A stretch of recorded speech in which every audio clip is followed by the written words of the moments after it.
ചിലപ്പോഴൊക്കെ പുറത്തേക്കൊക്കെ പോകുമ്പോൾ തോന്നും നന്നായിട്ടൊക്കെ ഒരുങ്ങണം, അതുപോലെ സ്കിൻ കെയർ ഒക്കെ ചെയ്യണം. ഈ ചൂടത്തൊക്കെ പുറത്ത് പോകുമ്പോൾ നമ്മുടെ സ്കിന്നൊക്കെ ഒന്ന് ശ്രദ്ധിക്കണം എന്നൊക്കെ തോന്നുമേ. പക്ഷേ എന്താ പറയുക, ആ സമയത്ത് ചിലപ്പോൾ അതിനുള്ള സമയം കിട്ടില്ല, അല്ലെങ്കിൽ ഒരു പ്രീ പ്ലാൻ ചെയ്തിട്ടുണ്ടാവില്ല. അങ്ങനെയൊക്കെ അങ്ങനെ കുളിച്ച പാട് ഡ്രസ്സും ഇട്ട് ചിലപ്പോൾ ഒരു പൗഡർ ഇടും, അല്ലെങ്കിൽ അതുപോലും ചെയ്യാതെ ഞാൻ ഇറങ്ങി പോകാറുണ്ട്. പക്ഷേ ഈ അടുത്തിടെയായിട്ട് കുറച്ച് ഒന്ന് ശ്രദ്ധിക്കാനും അതുപോലെ സ്കിന്നിൻ്റെ കാര്യങ്ങളൊക്കെ ഒന്ന് ശ്രദ്ധിക്കാനൊക്കെ ആയിട്ട് തുടങ്ങിയിട്ടുണ്ട്. അതിനോടൊക്കെ ചെറിയൊരു ഇഷ്ടം തോന്നുമ്പോഴാണല്ലോ നമ്മളിതൊക്കെ ഒന്ന് ശ്രദ്ധിച്ച് ചെയ്യുക. അപ്പം ഞാൻ ഈ വീഡിയോ എടുക്കുന്ന സമയത്ത് പുക മുറിയിലേക്ക് ഹാളിലേക്കൊക്കെ വന്നിട്ടുണ്ടായിരുന്നു.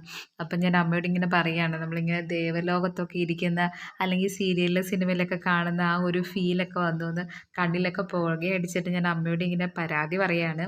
അപ്പം എൻ്റെ മേക്കപ്പ് എന്ന് പറയുന്നത് അത്ര എന്താ പറയുക, ക്ലാസിക്കലൊന്നും അല്ല. മീൻസ് അത്ര ക്ലിയർ ആയിട്ടുള്ള ഒരു മേക്കപ്പൊന്നും ഞാൻ ഇതുവരെ ചെയ്തിട്ടില്ല. സിമ്പിളായിട്ട് ജസ്റ്റ് ഒന്ന് കവർ ചെയ്ത് പോകാൻ വേണ്ടി പറ്റിയ ഒരു മേക്കപ്പ് മാത്രം, അതിനുള്ളതേ ഉള്ളൂ.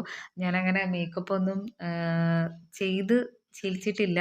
നമുക്ക് തുടങ്ങണം. മേക്കപ്പൊക്കെ നന്നായിട്ട് ചെയ്യണം. എനിക്കിഷ്ടമാണ് മേക്കപ്പൊക്കെ ചെയ്യാനായിട്ട്. ഇപ്പം അടുത്തായിട്ട് അതിനോടൊക്കെ ചെറിയൊരു താല്പര്യമൊക്കെ തോന്നി തുടങ്ങിയിട്ടുണ്ട്. ഇതൊക്കെ എപ്പോഴൊക്കെയോ വാങ്ങിച്ച എക്സ്പയറി ഡേറ്റ് ആയിട്ടുണ്ടോ ഇല്ലയോ എന്നൊക്കെ നോക്കി ഞാൻ എടുത്ത് മാറ്റി വെച്ചിരുന്ന എൻ്റെ ലിപ്സ്റ്റിക്കൊക്കെയാണ്. ഞാനങ്ങനെ ഉപയോഗിക്കാറൊന്നുമില്ല. എന്നാലും ഇതിനോടൊക്കെ ഒരു ചെറിയ താല്പര്യമൊക്കെ ഈ അടുത്തിടെയായിട്ട് വന്നിട്ടുണ്ട്. ഇതെങ്ങനെയാണ് കണ്ടിന്യൂ ചെയ്യാൻ പറ്റുമോ എന്നൊന്നും എനിക്കറിയില്ല. എന്നാലും ഞാൻ ശ്രമിക്കുകയാണ്. എന്തോ മേക്കപ്പൊക്കെ ചെയ്യുമ്പോൾ ഭയങ്കര ആർട്ടിഫിഷ്യൽ ഫീലൊക്കെ ഉണ്ടാവും. എന്നാൽ ഓവറായിട്ട് ഞാനങ്ങനെ ചെയ്യാറുമില്ല. എങ്കിൽ പോലും സ്ഥിരമായിട്ട് ചെയ്യാതെ പെട്ടെന്നൊരു ദിവസം ചെയ്യുമ്പോൾ അതിൻ്റെ ഒരു ബുദ്ധിമുട്ട് ഫീൽ ചെയ്യാറുണ്ട്. എന്നാലും നമ്മൾ പറയാറുണ്ടല്ലോ, ചത്ത് കിടന്നാലും ചമഞ്ഞ് കിടക്കണമെന്ന്. അപ്പോൾ അങ്ങനെയൊക്കെ ചെയ്യാൻ ഇഷ്ടമാണ്.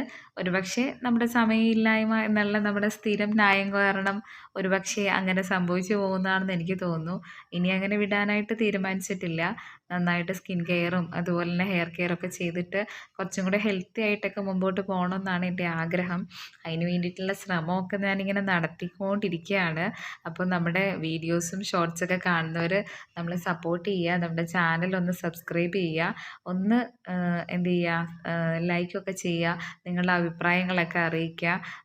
കണ്ടിന്യൂസ് ആയിട്ടൊക്കെ വീഡിയോസ് ഇടാനൊക്കെ ആഗ്രഹമുണ്ട്. ഒരു സപ്പോർട്ടും കൂടെയൊക്കെ കിട്ടി ഒരു ചെറിയ പ്രോത്സാഹനമൊക്കെ നിങ്ങളുടെ ഭാഗത്തുനിന്ന് കിട്ടുകയാണെന്നുണ്ടെങ്കിൽ കുറച്ചും കൂടി നന്നായിട്ടൊക്കെ ചെയ്യാൻ പറ്റുമെന്ന് ഞാൻ വിചാരിക്കുന്നു. അപ്പോൾ ഇതൊക്കെ തന്നെയാണ് എൻ്റെ മേക്കപ്പും അതുപോലെ എൻ്റെ സ്കിൻ കെയറും. അപ്പോൾ ഞാൻ ട്യൂഷൻ പഠിപ്പിക്കാൻ വേണ്ടി പോവുകയാണ്. കുട്ടികൾക്ക് പരീക്ഷ ആയതുകൊണ്ട് ഉച്ചവരെ ഒരു ക്ലാസ് ഉണ്ടായിരുന്നുള്ളൂ. അപ്പോൾ ഒരു വീട്ടിലേക്കാണ് ഞാൻ പോയി പഠിപ്പിക്കുന്നത്. ഒരു കോട്ടും കൂടെ ഇട്ട് ഞാനങ്ങോട്ട് പോവുകയാണ്. അപ്പോൾ ഓക്കെ.